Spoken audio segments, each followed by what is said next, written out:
ഒറ്റപ്പാലം ബ്രാഞ്ചിൽ കുടിശ്ശിക വരുത്തിയിട്ടുള്ള ചിലർക്കെതിരെ ഡെബിറ്റ് റിക്കവറി അസസ്മെന്റ് കമ്മിറ്റിയുടെ തീരുമാനപ്രകാരമുള്ള ഒരു മേൽ നടപടിയും ഇതുവരെ എടുത്തതായി കാണുന്നില്ല. അമ്പലക്കര ഫാക്ടറി ഉടമ മിസ്റ്റർ ബാബുരാജ് ഇൻട്രസ്റ്റ് ഉൾപ്പെടെ 3,78,00,000 രൂപ. Bharathakalakshetram dramascope owner mister Ashok Raj interest ഉൾപ്പെടെ 97 ലക്ഷം രൂപ. ഒരു നാടക കമ്പനിക്ക് 55 ലക്ഷം രൂപ ലോണ്. വെറും നാടകമല്ല സാർ, ഡ്രാമാസ്കോപ്പാ. ഹെലികോപ്റ്റർ സ്റ്റേജിലിറങ്ങും, വണ്ടികൾ സ്റ്റേജിൽ ചീറിപ്പായും, രക്തരക്ഷസ്വരും പേടിപ്പിക്കും. എന്തായാലും ലോൺ എടുത്തിട്ട് ഒരു തവണ പോലും റീപേയ്മെന്റ് ചെയ്യാത്തവർക്കെതിരെ ആക്ഷൻ എടുത്തേ പറ്റൂ. അത് ബാങ്ക് മാനേജറുടെ റെസ്പോൺസിബിലിറ്റിയാണ്. ആക്ഷൻ എടുക്കാഞ്ഞിട്ടല്ല സാർ, അമ്പലക്കര ഫാക്ടറിയിൽ ഒരു റിക്കവറി നോട്ടീസ് പതിക്കാൻ പോലും നമുക്ക് പറ്റാഞ്ഞിട്ടാ. ഗുണ്ടായിസോ പലതവണ നമ്മുടെ സ്റ്റാഫിനെ വിരട്ടി ഓടിച്ചിട്ടുണ്ട് ആ ഫാക്ടറി ഓണർ അമ്പലക്കര ബാബുരാജ്. വായിൽ നിന്ന് വൃത്തികെട്ട ഭാഷ പുറത്തു വരുള്ളൂ. ഫുൾ ടൈം മദ്യപാനി. അത് നുണയാണ് സാർ. ഉറങ്ങുമ്പോൾ അദ്ദേഹം ഒരു തുള്ളി പോലും കഴിക്കാറില്ല. മാത്രമല്ല ആ സമയത്ത് കമാന്നൊരു അക്ഷരം മിണ്ടാറില്ല. ബാങ്ക് ഡീറ്റെയിൽസിൽ ഇയാള് വളരെ എഡ്യൂക്കേറ്റഡ് ആണല്ലോ. ലണ്ടനിൽ നിന്ന് MBA വരെ എടുത്തിട്ടുണ്ട് സാർ. ബാങ്ക് നിർത്ത ലോണിനൊക്കെ വലുതാണോ ലണ്ടനിൽ നിർത്ത MBA? മിസ്റ്റർ വിജയൻ, നമുക്ക് നിയമപരമായി തന്നെ നേരിടണം. പഞ്ചായത്ത് പ്രസിഡന്റിന്റെയും ലോക്കൽ പോലീസിന്റെയൊക്കെ സഹായം നമുക്ക് ആവശ്യപ്പെടാം.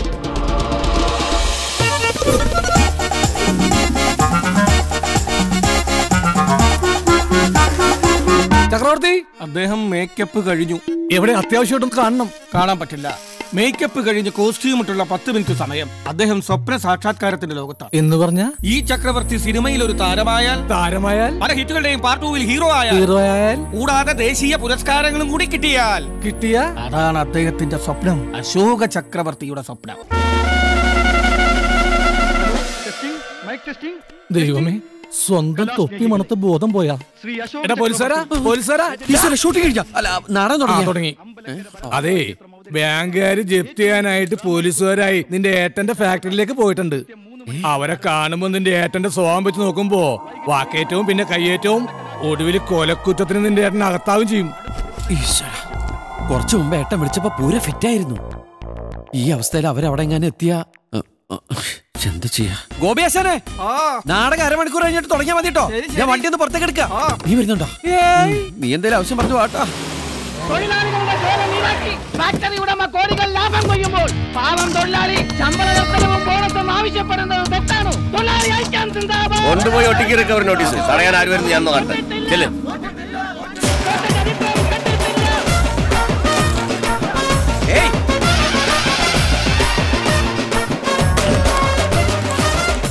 I am Vishwambharan, zonal manager, State Bank of Malabar. ഞാൻ ബാബുരാജ്, അമ്പലക്കര ബാബു എന്നും പറയും. മിസ്റ്റർ ബാബുരാജ്, നിങ്ങൾ ബാങ്കിൽ നിന്ന് എടുത്ത തുക ഇതുവരെ തിരിച്ചടച്ചിട്ടില്ല.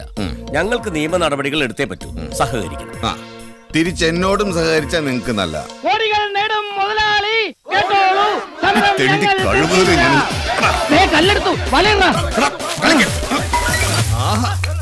മിസ്റ്റർ ബാബുരാജ്, എന്താ ഇത്? ഇയാള് കേട്ടോ അവന്മാര് പറയണത്? അത് കോടികൾ ഉണ്ടാക്കണം മുതലാളി ഞാനെന്ന്. എന്നിട്ട് ഈ മുതലാളി എന്താ ലോൺ തിരിച്ചടയ്ക്കാന്ന് ഈ തെണ്ടികൾ അന്വേഷിക്കട്ടോ? ബാങ്കിനെ ഒന്നും അറിയേണ്ട കാര്യമില്ല. അറിയണം.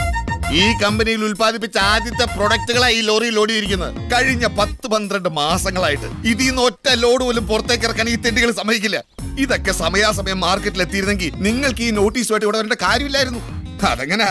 കമ്പനി പൂട്ടിക്കാൻ ഇവനെ പോലുള്ള പീറ രാഷ്ട്രീയ തൊഴിലാളികളുടെ കൂടെ ബാങ്ക് ജപ്തിയാവുന്ന അവരുടെ കൂടെ ഒരുത്തന് നന്നായി കാണാൻ താല്പര്യമില്ലല്ലോ. ബാബുരാജിന് പറയാൻ പല ന്യായങ്ങളും കാണും. പക്ഷെ ബാങ്കിന് കിട്ടേണ്ട പണം കിട്ടിയേ പറ്റൂ. ഓ, ബാങ്ക് ഒരു കാര്യം ചെയ്യും. ആ കിടക്കുന്ന ലോറികൾ മുഴുവൻ ലോഡ് അടക്കം പുഴുകിത്തിന് പോരെങ്കിൽ ടച്ചിങ്സിനകത്ത് കുറച്ച് മെഷീൻസ് ഉണ്ട്. ഞങ്ങൾ ജപ്തി ചെയ്യാൻ പോകുന്നതേ തുരുമ്പിടിച്ചു പോകുന്ന സാധനങ്ങളല്ല, കൊലാട്രൽ സെക്യൂരിറ്റി ചെയ്ത വസ്തുവകകളാ. എന്റെ കുടുംബം കുളന്നോട്ടെ വന്നിട്ട് തലവിട്ട് ഞാൻ ബാങ്കിന് മുമ്പിൽ വെക്കും. സാറിനോട് അനാവശ്യം പറഞ്ഞാലുണ്ടല്ലോ. പറഞ്ഞ കഷ്ടി തലയാ.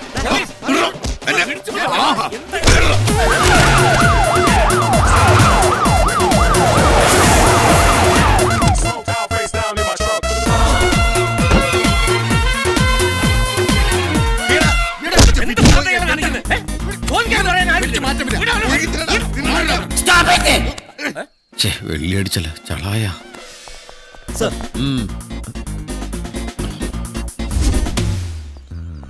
ഇയാൾ അറസ്റ്റ് ചെയ്യണം സാർ. കടം മേടിച്ച കാശ് തിരിച്ചു കൊടുക്കാതെ ഗുണ്ടായിസം കാണിച്ച തെറ്റിന്. കടം മേടിച്ചതിന്റെ അമ്മായിമ്മയുടെ വീട്ടിൽ നിന്നല്ലോ, ബാങ്കിൽ നിന്നല്ലേ? ഇയാൾ മൂക്കറ്റം കുടിച്ചിട്ടുണ്ട് സാർ. ഉണ്ടോ? ഞാൻ കുടിച്ചിട്ടുണ്ട്, മൂക്കറ്റം കുടിച്ചിട്ടുണ്ട്. സർക്കാർ ഇവിടെ ബാർ ലൈസൻസ് കൊടുക്കുന്നതോ ബിവറേജ് കൊടുക്കുന്നതോ അതിന് മുമ്പിൽ പോയിട്ട് ഇങ്ങനെ കുമ്പിട്ട് തൊഴാനല്ല, കുടിക്കാനാ. കുടിയുടെ കാര്യമൊക്കെ നമുക്ക് സർക്കാരുമായി ചർച്ച ചെയ്ത് പരിഹരിക്കാം. മിസ്റ്റർ ബാബുരാജ്, നിങ്ങൾ ചെന്ന് ഉടനെ ജീവിക്കാറാ. സാർ അയാളെ പറഞ്ഞു വിടരുത്, ഇയാളുണ്ടല്ലോ. എന്ത് നിയമത്തിന് നേരെ കൈ ചൂണ്ടി നിന്ന് സംസാരിക്കുന്നോ? എക്സ്ക്യൂസ് മീ, എന്താ പേര്? വിശ്വംഭരൻ. ആ mister Vishwambharan, please come come come come come. ആ സി, ഒരു ഭാഗത്ത് പൂട്ടിക്കിടക്കുന്ന ഫാക്ടറി, മറുഭാഗത്ത് സമരം, പിറകെ ജപ്തി. ആർക്കായാലും വട്ടുപിടിക്കും. തൽക്കാലം നിങ്ങൾ തിരിച്ചു പോവുക. അയാളെ ഞാൻ കാര്യങ്ങൾ പറഞ്ഞ് മനസ്സിലാക്കിക്കൊള്ളാം. ഒരു സാവകാശം കൊടുത്താൽ മതിന്നേ. അല്ല സാറേ, താങ്ക് യു. ഞാൻ എന്താ പറഞ്ഞു വരുന്നത് വെച്ചാല്, മനുഷ്യനെ നമുക്ക് ഭ്രാന്തനാക്കാം, പക്ഷെ ഒരു ഭ്രാന്തനെ പിന്നെ ഭ്രാന്തനാക്കാൻ പറ്റുമോ? നിങ്ങളൊക്കെ എന്തിനാ അയാളെ കണ്ട് ഇത്ര റെസ്പെക്ട് ചെയ്തത്? അത് പിന്നെ ഒരു പോലീസ് ഉദ്യോഗസ്ഥൻ പറയുമ്പോ അത് IPS കാരൻ അനുസരിക്കാതിരിക്കാൻ പറ്റൂ? അവൻ പോലീസ് ഒന്നുമല്ല, പിന്നെ ആ അമ്പലക്കര ബാബുവിന്റെ അനിയനാ അശോകൻ, അശോക ചക്രവർത്തി, നാടക നടൻ. കൊള്ളാം, അവൻ നല്ല നടൻ തന്നെ. പക്ഷേ അവന്റെ നടനം ആരുടെ മുന്നിലായിരുന്നു എന്ന് അവൻ അറിഞ്ഞില്ല. ഇവിടെ ഇപ്പൊ തന്നെ 4-5 നീ ഇങ്ങനെ മണപ്പിച്ചോണ്ടിരിക്കണ്ട, ഫിനിഷ് ചെയ്യടാ. അതെ, എനിക്ക് വേണ്ടിട്ടല്ല ഞാൻ കുടിക്കണത്, ചേട്ടന് വേണ്ടിട്ടാ. നീയൊക്കെ എന്ന് തന്നവനാടാ. മതി മതി, ഇപ്പൊ തന്നെ ഓവറാ. ഓവറാണെങ്കിൽ കഴിക്കണ്ട. ഞാൻ എന്റെ കാര്യമല്ല ചേട്ടന്റെ കാര്യം പറഞ്ഞു. അങ്ങനെ ഒഴിക്കണ്ടെന്ന് പറഞ്ഞില്ലേ? എനിക്ക് കഴിക്കണം. വേണ്ടെന്ന് പറഞ്ഞില്ലേ? അത്ര മതി കഴിച്ച്. അയ്യോ, ചേട്ടനും അനിയനും കൂടി ആ ബാങ്കുകാരെ പറ്റിച്ചതിന്റെ പേരിൽ ചിയേഴ്സ് പറഞ്ഞ് സന്തോഷിക്കാനല്ലേ? എങ്കിൽ ദുഃഖിക്കാൻ തയ്യാറായിക്കൊള്ളൂ. ടച്ചിങ്സ് ഇല്ലേ? ഇല്ല. നീ കാര്യം പറ. ഇന്നത്തെ സംഭവം വിശ്വംഭർ സാറിന്റെ അഭിമാന പ്രശ്നമായി. എന്തായാലും നിങ്ങൾ വട്ടം ചുറ്റുമെന്ന കാര്യത്തിൽ സംശയം വേണ്ട. ജപ്തി നടപടികൾക്കായി ബാങ്കിംഗ് ഓംബുഡ്സ്മാൻ നിയമിതനായി.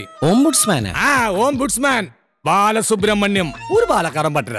അയാളേത് പട്ടരായാലും ശരി പരട്ടയാലും ശരി, ഇവിടെ കാലുകുത്തിയാളുടെ ഞാൻ കാല് വെട്ടും. ചുമ്മാ ഇരിക്കുന്നേ, അവിടെ ഇരുന്നേ. ഇവനെന്താ പഠിച്ചു? നീ ഇടപെട്ടില്ലായിരുന്നെങ്കിൽ ഇയാളെന്നെ പിഴപ്പിച്ചേനെ. ഇപ്പൊ ഒരു കാര്യം മനസ്സിലായി, ബാങ്ക് രഹസ്യങ്ങൾ ഇവിടെ ചോർത്താൻ പാടില്ലാന്ന്. ബാക്കി രഹസ്യം പട്ടി പറയും. പട്ടി ഇത് കുടിച്ചേ. വേണ്ട. അല്ല, നീ ഇത് കുടിച്ചേ. വേണ്ടെന്ന്. ശങ്കരനുണ്ണി. ബാക്കി പറയടാ. ബാക്കി ദാ ഈ ഫുള്ള് വെച്ചോ. ഇനി ഞാൻ നിന്നോട് മാത്രമേ പറയൂ. നീങ്ങ വന്നേ. ഈ ബാലസുബ്രഹ്മണ്യം ഒരു വെജിറ്റേറിയൻ പുപ്പുലിയ. അയാളുടെ വിധി കോടതി വിധിക്ക് തുല്യ. ഈ കാര്യത്തിന് മജിസ്ട്രേറ്റിന്റെ പദവിയാ. തിരിച്ചടക്കേണ്ട തുക തവണകളാക്കി തരാനും എഴുതി തള്ളാനും വരെ പവറുള്ള ആളാ. നാളെ ചെന്നൈയിൽ നിന്നെത്തും. ഫ്ലൈറ്റിലാ? അല്ല, വഞ്ചിക്ക്. കാര്യം പറയടാ. അദ്ദേഹത്തെ എയർപോർട്ടിൽ നിന്നും പിക്ക് ചെയ്ത് ഗസ്റ്റ് ഹൗസിലേക്ക് എത്തിക്കേണ്ട ചുമതല എനിക്കാണ്. താങ്ക് യുടാ, താങ്ക് യു. നീ എന്തിനാ എനിക്കിട്ട് താങ്ക് യുടാ? എടാ, ബാങ്ക് നിന്നെ ഏൽപ്പിച്ചിരിക്കുന്ന ചുമതല ഞാൻ സന്തോഷത്തോടെ ഏറ്റെടുത്തിരിക്കുന്നു. ആ പുപ്പുലിയെ സ്വീകരിക്കാൻ നിനക്ക് പകരം ഞാൻ പോകുന്നു. എന്റെ ജോലി പോണ ഏർപ്പാടാണ്. ഞങ്ങളുടെ കിടപ്പാടം പോണ ഏർപ്പാടാ. ശങ്കരനുണ്ണി, നിനക്ക് പകരം നാളെ ഞാനുണ്ടാവും എയർപോർട്ടില്.